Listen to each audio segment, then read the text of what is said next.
Bismillahirrahmanirrahim. I am Dr. Sarfaraz Ali. It's our lecture number 7. Our course title is Introduction to Riemannian Geometry. Our first topic in this Introduction to Riemannian Geometry. What is Riemannian Geometry? Why we teach it? Why we learn it? What's the need of it? Uh, a description for non-mathematicians.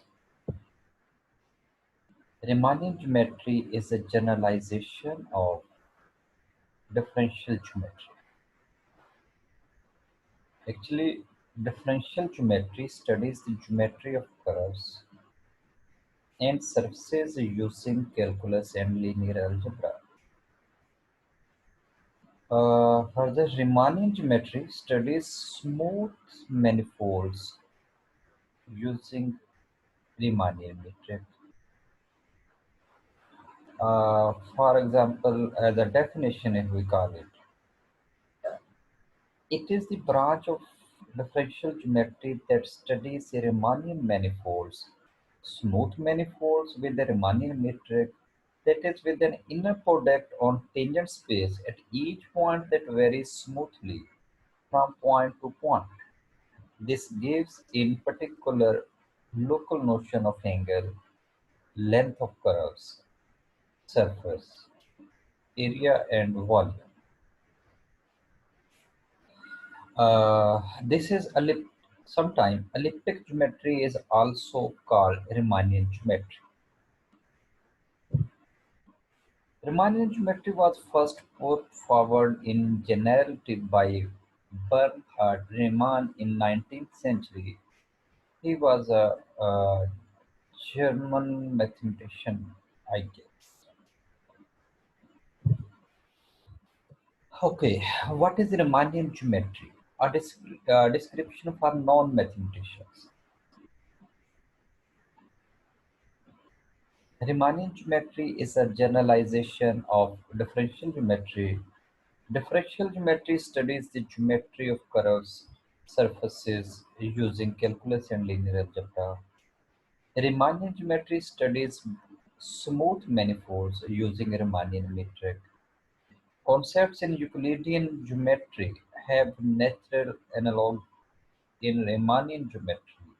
These includes, but not limited to, arc length of curves, areas of plane regions, volumes of solids, and curvatures. Here are some things we should explain in detail. What is Euclidean geometry? Euclidean geometry is a study of flat space. As between every pair of points, there is a unique line segment, which is the shortest curve between these two points. These line segments can be extended to lines. Lines are infinitely long in both directions, and for every pair of points on the line, the segment of line between them is the shortest curve that can be drawn between them, mean between any two points. Uh, if you have a line and a point which is not on the line, then there is for example, there is a second line running through the point which is parallel to the first line, which never hit the first line. All of these ideas can be described by drawing on a flat piece of paper. Okay, the laws of Euclidean geometry can be described by drawing on the paper. No, if we suppose instead of having a flat space or a flat piece of a paper, we have a curved piece of a paper. It may be a cylinder or a sphere, Uh, we can use cardboard paper, tower roll to study a cylinder, and a globe to study a sphere, and many other examples. A shortest curve between any pair of points on such curved surface is called minimal geodesy. Okay, I again explain this one. Let we have a football. We mark 2 points on the ball and draw a line to meet these 2 points. And this curved distance, this curved surface is a minimal geodesic. And what is geodesic? Geodesic is the shortest distance between 2 points. Okay. Uh, One more example. If we have we You can find a minimal geodesic between 2 points by stretching a rubber band between them. The first thing that you will notice is that sometimes there is more than one minimal geodesic point between geodesics between 2 points. There are many minimal geodesics between the north and south pole of the globe. As we change our way, our locus of the point, so we get a new geodesic, minimal geodesics. Okay, one of the basic topic in Riemannian geometry is the study of curved surfaces. Okay, an important tools used to measure how much a surface is a curve is called sectional curvature as Gauss curvature. Okay, to study the sectional curvature of a surface at a given point, you first find the tangent plane to the surface at that point. If we can find a small piece of a surface around the given point, which only touches the tangent plane at that point, then the surface has positive or zero sectional curvature there. For example, a paraboloid or a sphere has positive sectional curvature at every point. If it is not possible to find a small piece of a surface which fits on one side of the tangent plane, then the surface has negative or zero curvature at that.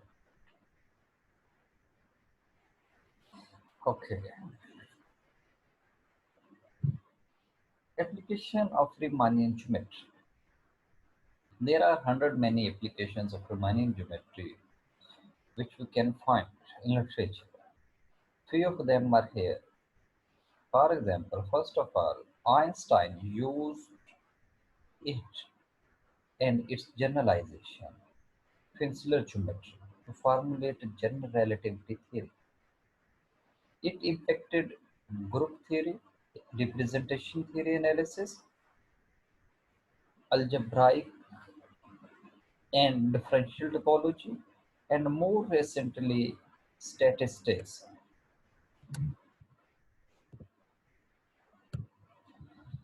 Next is information geometry applies the techniques of Riemannian geometry to probability and statistics. These includes, for example, time series, machine learning, biological and mathematical finance. Okay, Riemannian geometers. More examples. Geometers also study higher dimension space.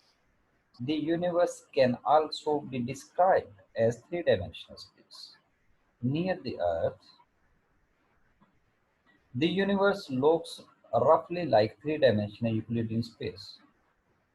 However, very heavy stars, and black holes. This space is curved and bent. There are pair of points in the universe which have more than one minimal geodesic point between them.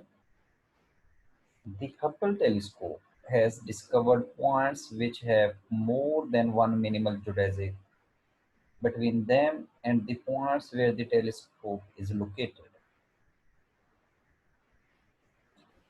Okay, this is called gravitational lensing. What is gravitational lensing? The amount of The amount that space is curved can be estimated by using theorems from Riemannian geometry and measurements taken by astronomers. Physicists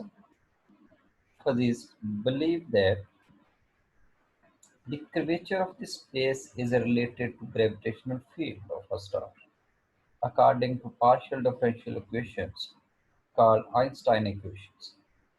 Okay, so using the results from theorems in Riemannian geometry, they can estimate the mass of the star and black hole, which causes the gravitational lensing.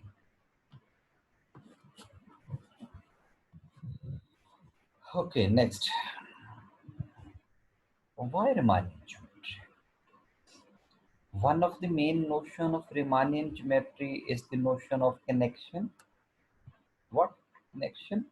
The connection or parallel transport allows to compare what is happening at two distant points of a curved space, in spite of the fact that there is no direct and immediate way to communicate between these points. For example, we are studying two distinct objects, mean any two stars, any planets, and what is going on there, we don't know each and everything exactly, but we estimate it. Okay, earlier in 1910, Albert Einstein discovered that Riemannian geometry can be successfully used to describe general relativity theory, which is in fact a classical theory of gravitation. By its intrinsic beauty as well as by wealth of applications, the Riemannian geometry lies at the core of modern mathematics.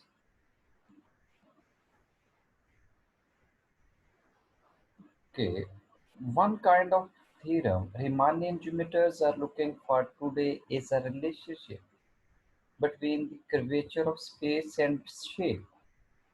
For example, there are many shapes that surfaces can take. They can be cylinders, or spheres, or paraboloids, or tori. Tori means torus. It is a plural of torus, to name a few. A torus is the surface of a bagel and it has a hole in it. Uh, a torus in simple language, it is just like a tire.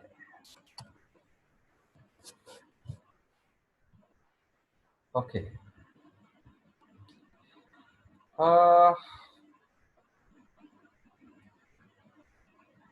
how many holes can you get in a torus? Certainly as many as you want.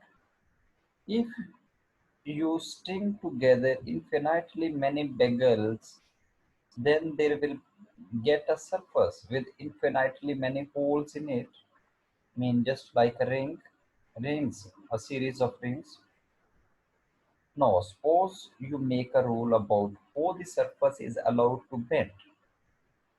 If a surface must always bend in a rounded way at every point, then we say it has positive curvature. A paraboloid has positive curvature and so does a sphere. A cylinder does not, and neither does a torus. Look inside the hole to see it bends, more likely a saddle. There is a theorem which says that if a surface has positive curvature, then it cannot have any hole. Okay. Riemannian geometers also study higher dimensional spaces. The universe can be described as three-dimensional space.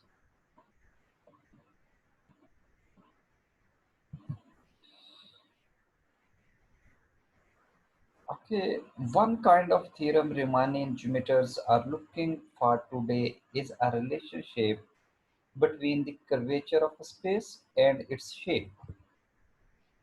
Next, Ricci curvature is a kind of average curvature used in dimensions 3 and up. Okay, what Riemannian geometry mathematics? How we can explain it? Okay, Euclidean geometry is a study of flat space. Okay, a shortest curve between any pair of points on such a curved surface is called minimal geodesic, as we have studied before. There are many minimal geodesics between the north and south pole of a globe, and similarly for on any ball. Okay, to study Riemannian geometry, we have to study manifolds.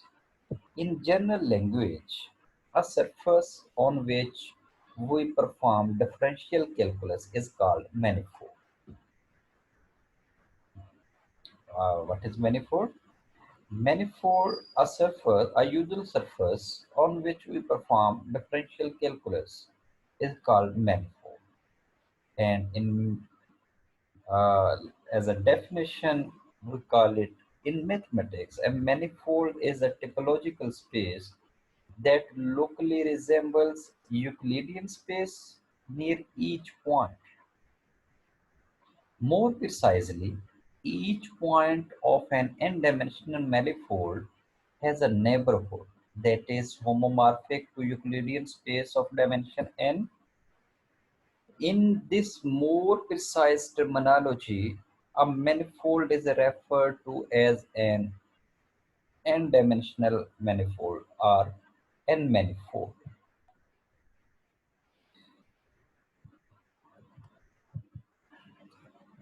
Examples of manifolds, one-dimensional manifolds include lines and circles. In two-dimension manifolds are called surfaces. Examples have plane, sphere, and torus. What is torus? In geometry, a torus is a surface of a revolution generated by revolving a circle in three-dimensional space about an axis that is coplanar with the circle. Okay, although a manifold locally resembles Euclidean space, meaning that every point has a neighborhood homomorphic to an open subset of Euclidean space. I explain again. Although a manifold locally resembles Euclidean space, mean if we have a certain area under consideration, then it is resembles the Euclidean space, meaning that every point has a neighborhood homomorphic to an open subset of Euclidean space. Every point of a manifold has a neighborhood homomorphic to an open subset of Euclidean space. In broader sense, if we are considering global, or we call it globally, it may not be homomorphic to Euclidean space. Mean every manifold is not a homomorphic to Euclidean space in general. Why it is? For example, the surface of the sphere is not homomorphic to the Euclidean plane. Reason?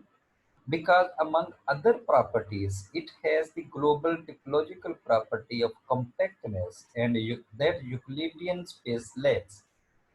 But in a region, it can be charted by means of map projection of the region into the Euclidean space.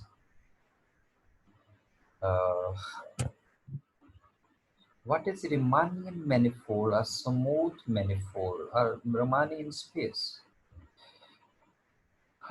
It is a real smooth manifold equipped with an inner product GP on the tangent space TPM at each point P that varies smoothly from point to point in the sense that if x and y are differentiable vector fields on M, then a mapping from P to GP, XP, YP, x and y are at point P is a smooth function. The family GP of inner products is called a Riemannian metric or Riemannian metric tensor. These terms are named after the German mathematician Bernhard Riemann. The study of Riemannian manifolds constitutes the subject called Riemannian geometry. A smooth manifold or C-infinite manifold is a differentiable manifold for which all the transition maps are smooth. That is, derivatives of all orders exist, so it is a CK manifold for all K. I explain this definition again. A smooth manifold or C-infinite manifold is a differentiable manifold for which all the transition maps are smooth. And what is smooth? That derivatives of all orders exist on the manifold for the certain parameter. So it is CK manifold for all K.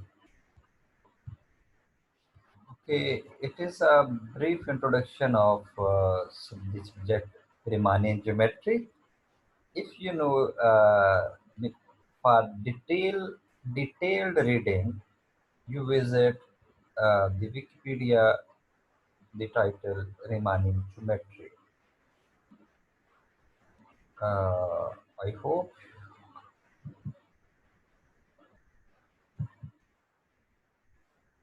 you understand.